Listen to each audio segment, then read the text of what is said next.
What if King Arthur came back, but didn't remember who he was? What if you woke up with a plague, hunted by cults, haunted by ghosts, and the only way out was through the ruins of a dying kingdom?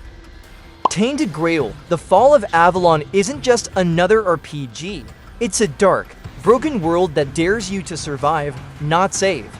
It's full of choices that echo, lore that lingers, and bugs that occasionally bite back. And hey, real talk, this video is voiced with AI, but every word is mine. I play the games, I dive deep, and I'm here to give you the full story, not just surface level hype. So if you stay, I promise this, no fluff, no filler, just the truth about one of the most haunting games I've ever played. Let's begin. Tainted Grail, The Fall of Avalon dropped on May 23, 2025, and let me tell you, this one's not your average fantasy RPG, it's gritty. It's weird, and it's trying to carve out a spot somewhere between Elder Scrolls ambition and indie jank charm.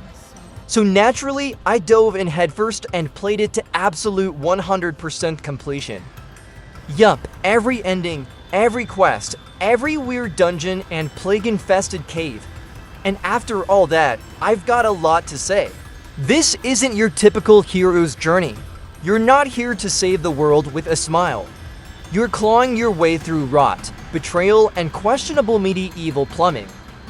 First things first, this game is very much a double-A title. Not in a bad way, but it sits in that space where ambition outweighs polish. The devs clearly had a vision, and at times, they nail it. Other times, well, bugs happen. And I don't just mean insects. Let's talk story. You wake up in a grimy prison with a nasty disease called the Red Death. Think plague, but make it fantasy horror. The Red Priests running the place, yeah, they've been using you as a lab rat. Delightful. You get rescued by a mysterious guy named Caradoc, who promptly drags you through an ancient ruin where, surprise, you bond with the fragmented soul of King Arthur and not the noble round table Arthur. This one's more like, help me remember who I am while I accidentally meld enemies with time magic.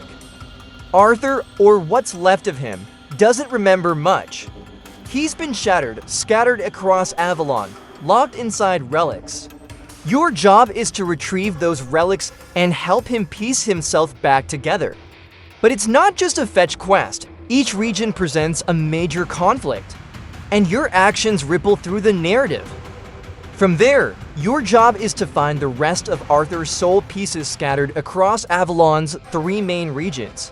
Each area is filled with conflict, secrets, and a relic holding part of Arthur's essence.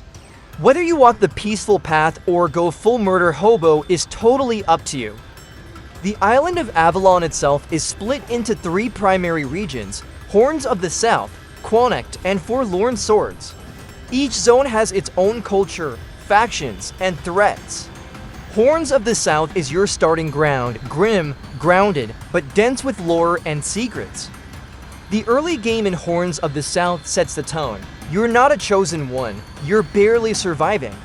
You scrounge for rusty weapons, patchwork armor, and maybe a piece of bread if you're lucky. It's brutal in a way that makes each small victory feel earned. Quonict introduces more faction politics and experimental storytelling. It's also where you'll encounter quests like teaching a redcap to read. Yes, really. These whimsical moments offer welcome contrast to the game's bleak atmosphere. Then you have Forlorn Swords, the final zone, and unfortunately, the weakest. Forlorn Swords feels less finished, with fewer quests and more bugs. It's not terrible, just noticeably thinner compared to the earlier areas. I ran into several quest-breaking issues here. NPCs didn't spawn, dialogue chains broke, and sometimes I had to reload saves or skip content entirely.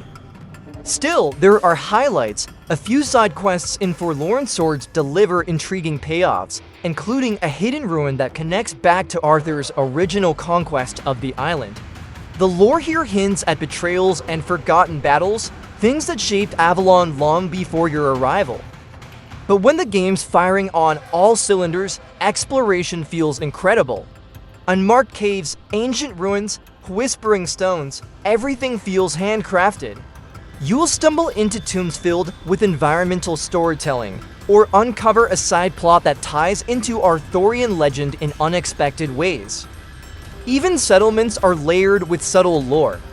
From fractured communities clinging to ancient rites to hidden cults operating behind closed doors, the game rewards players who pay attention. Talk to the locals, read the notes, explore every crevice. You might stumble on minor NPCs with full backstories and optional dialogue paths that reveal entirely new layers to the region's political drama. This attention to detail gives Avalon a lived-in, broken charm, like a kingdom that's desperately clinging to its last shred of identity. And then there's Weird Night. Once the sun goes down, Avalon changes. Outside of settlements, a force called the Weird spawns terrifying creatures. If you're not at a bonfire or a safe zone, you better run or fight. But there's a reason to venture out at night: rare loot. Killing weird creatures drops weird plasm and unidentified gear. And if you're brave or foolish enough, you might run into a Ford Dweller, an ancient boss-level enemy from before Camelot's rise. These things scale with your level and it will absolutely wreck unprepared players. There are ways to prepare for Weird Night. Ethereal cobwebs can be used to fuel protective bonfires. You'll need them if you're pushing through side quests or hunting for special loot in the wilderness. The danger is real, but so are the rewards. These nighttime mechanics make exploration feel thrilling. Every venture into the wilderness after sunset becomes a gamble. Do you push forward toward that suspicious landmark in the distance or play it safe until morning? It's smart design and adds real tension to the open world. Let's pivot to gameplay. Difficulty settings let you tailor your experience: easy, normal, hard, and a hardcore survival mode. In survival, saving is restricted to beds. There's no manual save scumming mid-quest. It adds tension, especially during long, multi-stage objectives. Combat feels like a blend of Elder Scrolls and Souls-like mechanics. You have a stamina bar, weapon types, dodge rolls, and armor weight penalties. Heavier gear means fewer dodges. Lighter gear lets you flip around like a rogue, but you'll crumple fast if you're not careful. Magic builds are the early game MVPs. Melee feels sluggish until you level up endurance and unlock armor passives. Mages, on the other hand, reserve mana for casting, not dodging. And spell variety is solid: lightning strikes, vine summons, poison bolts, and even spells that can turn enemies into cheese.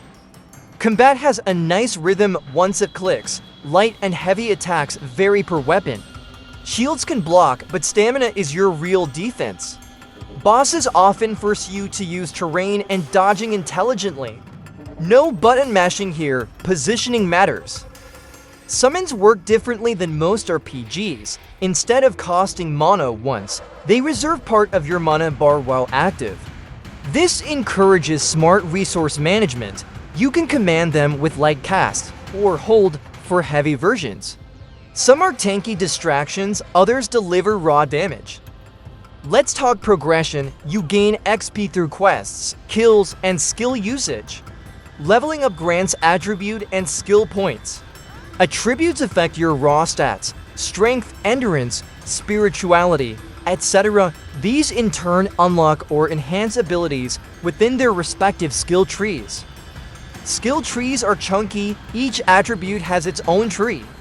You'll specialize fast, and you won't unlock everything. Some skills are game-changing, others are situational. The Red Death skill tree, unlocked in Quantict, is a standout. It rewards risky playstyles. The lower your health, the more damage you deal. Your gear matters a lot. Weapons and armor have stat requirements. Wear something above your level. Sure, but it'll be nerfed. Find a druidic shrine? Offer a gift and maybe score some rare caster gear. Want raw damage? Chase bounties and hunt down legendary weapons. Crafting exists, though it's not the deepest system. You'll gather ingredients, recipes, and unlock upgrades, useful, but not game-defining.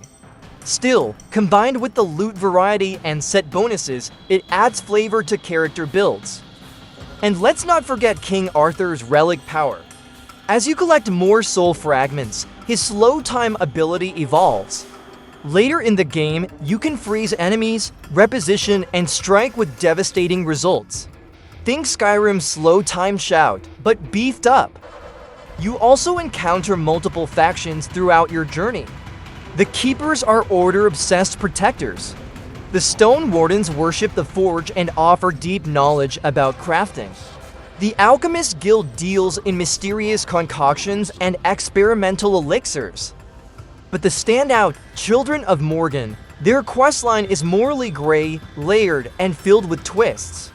Join them and you unlock exclusive gear and outcomes that ripple through the final act. It's one of the few faction arcs that really feels impactful. There's even romance, kind of. Don't expect deep BioWare levels of courtship, but yes, you can form connections. It's mostly optional and lightly written, but it's a nice touch for players who enjoy that aspect. Unfortunately, not every system lands. Player homes, while cool on paper, are poorly integrated. They're often far from crafting hubs or fast travel points. Vendors don't buy stolen goods. The justice system exists, but barely. You'll forget it even matters. Performance, a tale of two halves. Early game ran smooth on PC, later zones brought bugs, frame dips, and crashes. Steam Deck is technically supported, but 20 FPS averages mean you'll need to tweak settings heavily. It's playable, but not pleasant. Even so, the game kept me hooked. The atmosphere, lore, and freedom made it hard to walk away. Tainted Grail doesn't hold your hand, it respects your time. And even when it fumbles with ambition. And when you finally gather all of Arthur's soul, you face a real choice: what to do with that power. Merge with him, destroy him, pass it to someone else? There's even a secret ending that reveals the truth about the Red Death and the Fall of Avalon itself. Every choice you've made, every side quest, every alliance, every faction influences that ending.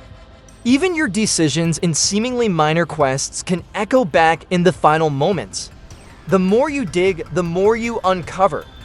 Tainted Grail, The Fall of Avalon is a flawed gem.